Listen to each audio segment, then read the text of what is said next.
Herramientas de programación empleadas como lenguajes algorítmicos. A continuación vamos a explicar 3 herramientas que se utilizan para el diagrama de los algoritmos. Tenemos los diagramas de flujo, tenemos los diagramas Nash-Schaderman y como tercero tenemos los pseudocódigos. Vamos a ir explicando cada una de estas herramientas. Comenzamos. Diagramas de flujo. Los diagramas de flujo permiten visualizar el flujo de las operaciones que permiten solucionar un problema mediante flechas que conectan el inicio hasta el fin del proceso. Facilita la comprensión de problemas complicados y sobre todo muy largos.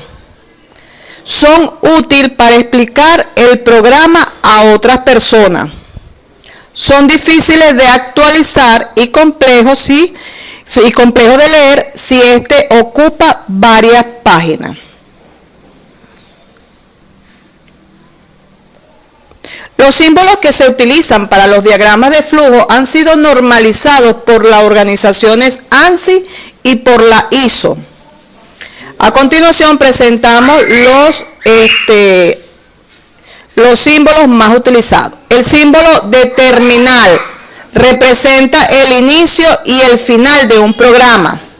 Puede representar también una parada o interrupción programada que sea necesario realizar en un programa. El símbolo de entrada y salida. Tenemos el símbolo para proceso. Un proceso es cualquier tipo de operación que puede originar un cambio de valor, formato o posición de la información almacenada en la memoria. También es utilizado para operaciones aritméticas. El símbolo para las estructuras de decisión. En estas estructuras se indican mediante operaciones lógicas o de comparación entre datos, normalmente 2, y en función del resultado de las mismas, determina cuál de los distintos caminos se va a seguir en el algoritmo. La línea conectora sirve de unión entre 2 símbolos.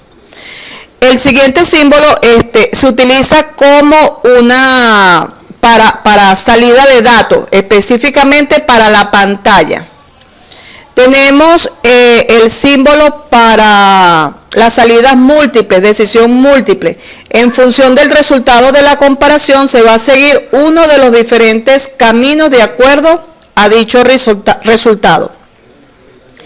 El círculo es un conector, sirve para enlazar 2 partes cualquiera de un organigrama a través de un conector en la salida y otro conector en la entrada del siguiente símbolo.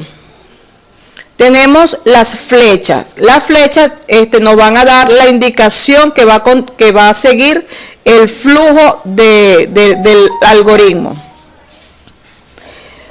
Este otro símbolo también es un conector, pero a diferencia del círculo, va a conectar 2 puntos situados en páginas diferentes. Este símbolo se utiliza para llamada a una subrutina o a un proceso predeterminado. Una subrutina es un módulo independiente del programa. Este símbolo es utilizado como para salida, específicamente hacia la impresora. Por lo general se utiliza el romboide para la entrada y salida, es el más genérico.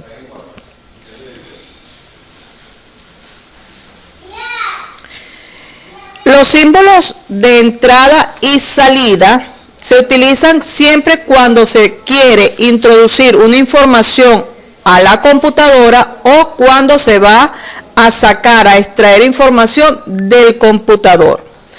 El símbolo utilizado es el romboide y dentro de él se escribe la instrucción. Si es de salida, sería la instrucción escribir, y dentro del paréntesis se puede tener lo que se desea mostrar, que puede ser un mensaje que iría entre comillas, puede ser una variable o puede ser un resultado de una operación.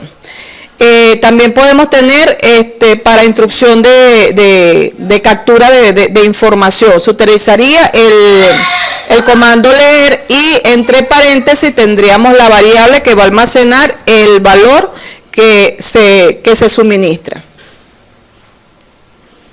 Tenemos el símbolo para proceso. Un proceso se utiliza para procesar o manipular los datos. Los tipos generales de operaciones de procesos son las operaciones aritméticas, las operaciones de transferencia de datos. El símbolo utilizado es el rectángulo y dentro de él se coloca el proceso que vamos a utilizar, ya sea una operación aritmética o una operación de asignación.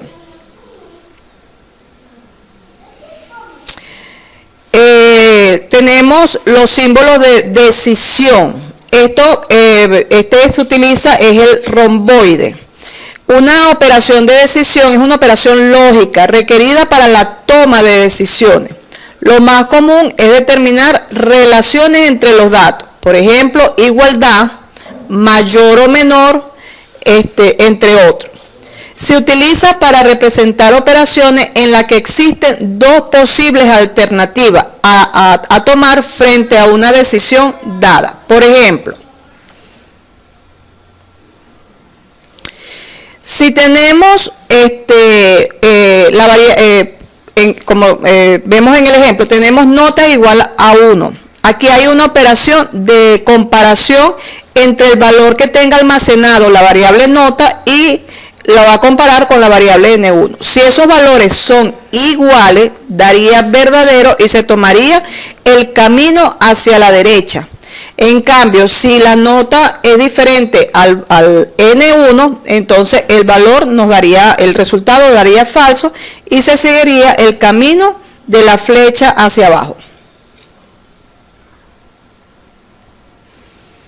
Los conectores son símbolos que se utilizan para conectar partes lejanas de un diagrama de flujo con otras, sin utilizar líneas que se crucen.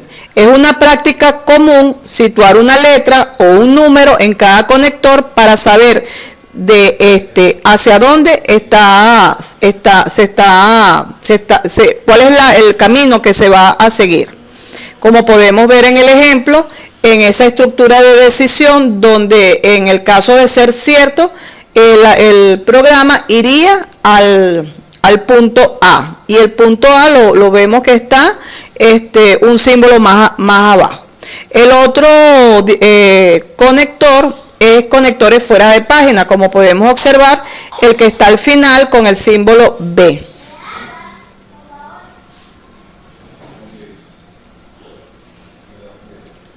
También tenemos conectores que indican el inicio o el fin de la ejecución de las instrucciones de un programa.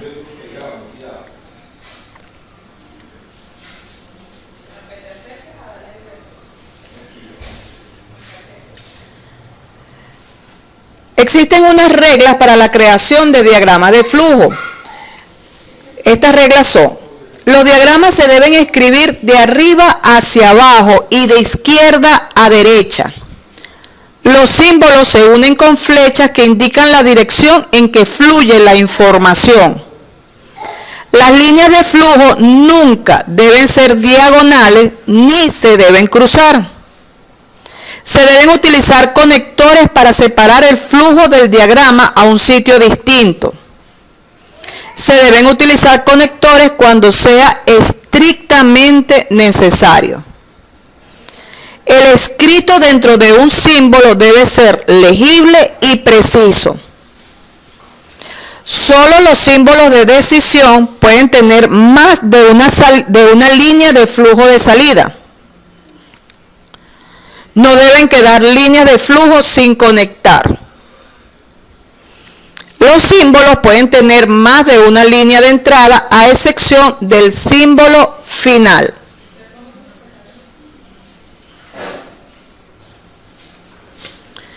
Vamos a explicar ahora los diagramas Nash-Scheidemann. Un diagrama Nash-Scheidemann también, este nombre lo lleva en honor a los inventores. También se pueden denominar diagramas NS o de Chapin. Estos diagramas lo que consiste en una serie de cajas que comienza con un primer rectángulo que se va rellenando de arriba a abajo, siguiendo la técnica descendente.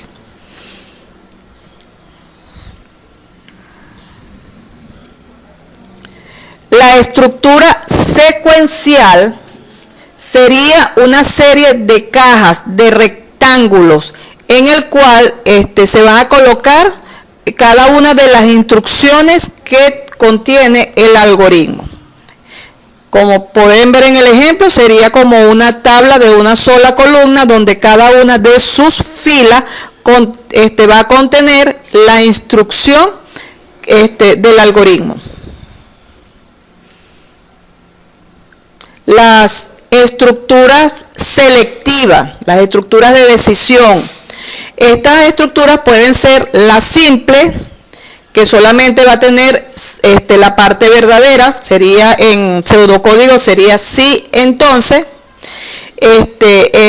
Esta va a ser una caja en la cual va a tener un triángulo invertido. En ese triángulo se coloca la condición y en los dos espacios que se generan vamos a tener una para la opción de cierto y el otro para el falso. En este ejemplo estamos viendo la estructura selectiva simple que solamente tiene la parte de cierto. La siguiente tendríamos entonces la completa, que es el sí, entonces, si no. Tendríamos la evaluación de la condición y de acuerdo a esa condición, si es verdadera, se realizan las opciones que están en la columna de la izquierda y si es falso, la columna de la derecha. Y tendríamos las alternativas múltiples o estructuras selectivas múltiples. En este caso, podríamos estar trabajando según sea o en caso de, eso sí estamos hablando de pseudocódigo. Vamos a tener una expresión la cual puede tener, en este ejemplo, puede tomar 4 posibles valores. Si toma el valor número 1, se realiza la primera columna. Si toma el valor 2, realizaría la segunda columna, el valor 3, la tercera columna, y el valor 4 realizaría la cuarta columna. Y si la expresión da un valor diferente a 1, 2, 3 o 4, entonces se ejecutaría la columna que está a la derecha, que es para otros casos.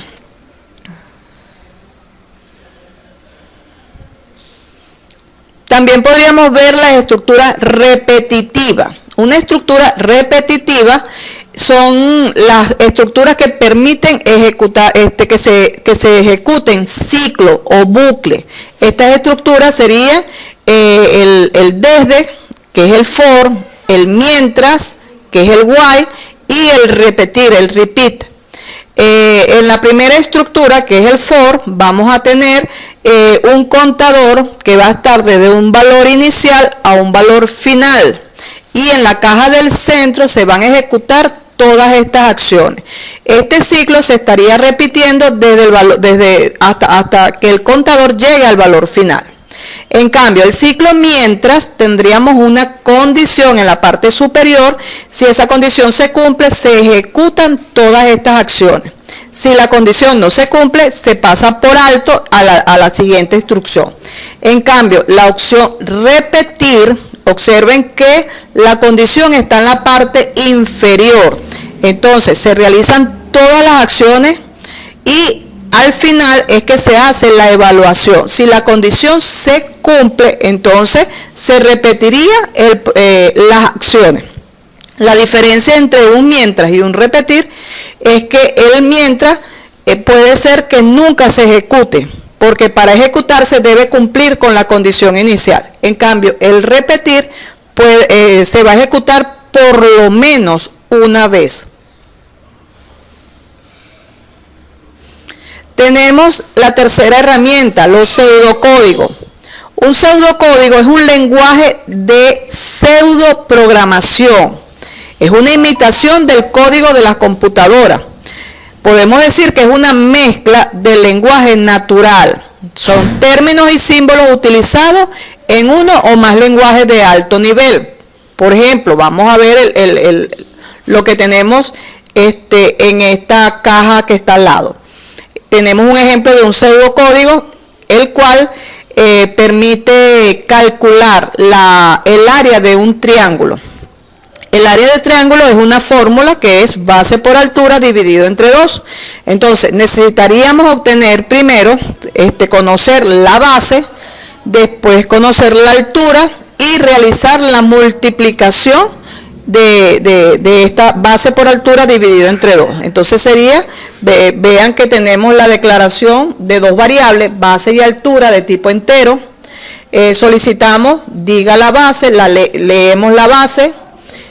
Solicitamos la altura, diga la altura, se lee la altura y por último se manda a imprimir un mensaje que diga área del triángulo va a ser igual y después se coloca la fórmula. En este caso se ejecuta esa fórmula y el resultado se va a mostrar en pantalla. Esta es otra forma también de imprimir, o sea, podemos imprimir un mensaje, podemos imprimir una variable o podemos mandar a imprimir el resultado de una operación aritmética. Bueno, finalizó el tema. Muchas gracias por su atención.